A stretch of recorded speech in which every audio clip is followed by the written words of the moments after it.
সকাল বন্ধুরা, কেমন আছো সবাই? আশা করি সবাই ভালো আছো। আচ্ছা, আজকে না একটা নতুন ব্রেকফাস্ট একজন ফুড ব্লগার থেকে ট্রাই করলাম। তো আমার হাজব্যান্ডকে অলরেডি সার্ভ করে দিয়েছি, যেহেতু এটা ফার্স্ট টাইম নিতে পারিনি ভিডিওটা, তো সেকেন্ড টাইম এখন একটু কনফিডেন্স পেলাম বলে। তো এটা কি করবে, এটা খুব খুব সহজ, বাচ্চাদেরও খুব ভাল লাগবে। এখানে আমি ময়দা দেখিয়েছিল, বাট আমি আটা নিয়েছি, যেহেতু আটাটা একটু বেশি হেলদি। তারপরে হাফ কাপ, এই কাপের, হ্যাঁ এই কাপের হাফ কাপ আমি, মানে এটাতে তোমার 3টে পরোটা হবে। আচ্ছা, রেসিপিটার নাম বলি, ডিম পরোটা আলুর পুর দিয়ে। তো দেখতেই পাচ্ছো আলু সেদ্ধ করেছি। এটা আবার একটা আলাদা প্রিপারেশন আছে, ওটা করে ফেলেছিলাম। তো এটা কিছুই না, তোমাদের মুখেও যদি বলি একটু, এই যে আলুর প্রিপারেশনটা না, ওটা সাদা জিরে ফোড়ন দেবে। তারপরে দেখো পেঁয়াজ, কাঁচা লঙ্কা, এগুলো শেষ হয়ে গেছে আর কি। একটা গোটা পেঁয়াজ তোমার 6টা পরোটা হবে, ঠিক আছে। 4টে কাঁচা লঙ্কা, আর দিয়েছি তোমার এখানে একটু দিয়েছি শুকনো লঙ্কার গুঁড়ো, হাফ চামচ ধনে জিরে, ওই স্টেপসগুলো আর দেখাইনি। আর এইটা না দেখতে হবে, এই যে যেটা গোলাটা করছি না, ব্যাটার যেটা, এটা তো তোমাদের বললাম হাফ কাপ নিয়েছি। এটার মধ্যে হাফ মানে চামচ, মানে টিস্পুন চিনি দিয়েছি, আর তোমার অল্প নুন দিয়েছি, নুনটা স্বাদ মতো দেবে। আর এরকম গোলাতে থাকবে, আর জলটা না একবারেই দেবে না, হ্যাঁ, যাতে কনসিস্টেন্সি লেভেলটা একদম দোসার যেমন হয় না ব্যাটার, ঠিক ওরকম, ঠিক এরকম কনসিস্টেন্সি লেভেলটা হবে, দেখতে পাচ্ছ তো? ওরকমভাবে গোলাতে থাকবে। আর এখানে দেখো সাদা তেল, মানে এটাও তোমার 2 টিস্পুন দিয়েছি, এটা গরম হচ্ছে।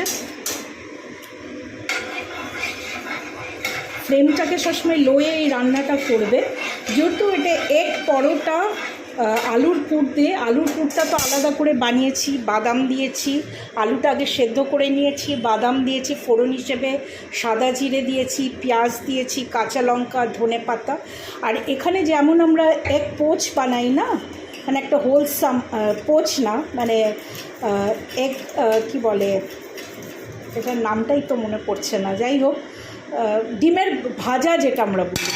তো সব নুন দিয়েছি, ধনে পাতা, কাঁচা লঙ্কা ছোটো ছোটো করে কেটেছি, একটু গোলমরিচ দিয়েছি, সেই জায়গায় তোমার শুকনো লঙ্কার গুঁড়োও দিতে পারো, যেহেতু গোলমরিচটা একটু হেলদি।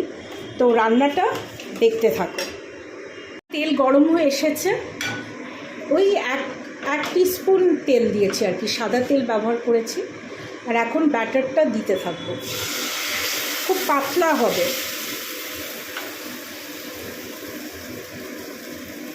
এক হাতা দিয়েছি, ঠিক আছে।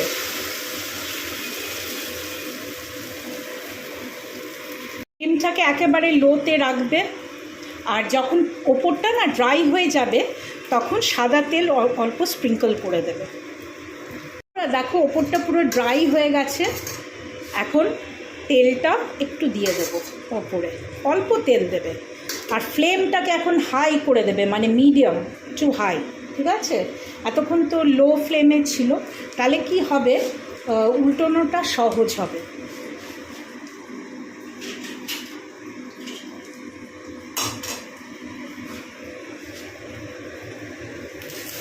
কারণ উল্টোনোটা একটা বড় ব্যাপার, তোমার কনসিস্টেন্সিটা এই জন্য ব্যাটারের রাইট হতে হয়, না হলে উল্টোনোটা ভেঙে যেতে পারে মাঝখান থেকে। তো যখন দেখবে সাইডগুলো একটু লাল লাল হয়ে আসছে, তখন বুঝবে it is now ready to turn, overturn this, চাপাতি বলো বা যেটাই বলো, গোলা, রুটি বা এনিথিং। এখন দেখো সাইডগুলো একটু লাল লাল হয়ে গেছে, এখন পুরোটাই উল্টে দেব, ঠিক আছে। এখন ফ্লেমটাকে কিন্তু একদম লো করে দেবে আবার। আচ্ছা, এটা যেহেতু ডিম পরোটা, তো এই যে ডিমটা আমি ফেটিয়ে রেখেছিলাম, নুন, গোলমরিচ, তোমার ছোটো ছোটো পেঁয়াজ কেটেছি, ধনে পাতা, কাঁচা লঙ্কা, এটা কিন্তু পুরো গোটা একটা ডিম, সেটাতে 3টে পরোটা হবে, অ্যামাউন্টটাও তোমাদের বলে দিলাম। তো এটা স্প্রেড করতে থাকবে, আর ফ্লেমটা কিন্তু লো থাকবে, ঠিক আছে। এরকম স্প্রেড করতে থাকবে, তারপরে আবার এটাও উল্টে দেবো, তাহলে ওই পিঠটা ডিমটা পুরোটা হয়ে যাবে। এই জন্যই নাম ডিম পরোটা আলুর পুর দিয়ে। তো বন্ধুরা এখন উল্টে দেব। আর ডিমের যে গোলাটা যেটা না বেশি দিও না, নাহলে এদিক ওদিক ছিটকে যাবে। দেখো, ঠিক আছে? আচ্ছা, আবার ফ্লেমটাকে এখন লো করে দেবে। ওই পিঠে তো ডিমটা হচ্ছে, আর তেল তো অলরেডি দুই সাইডেই দেওয়া আছে।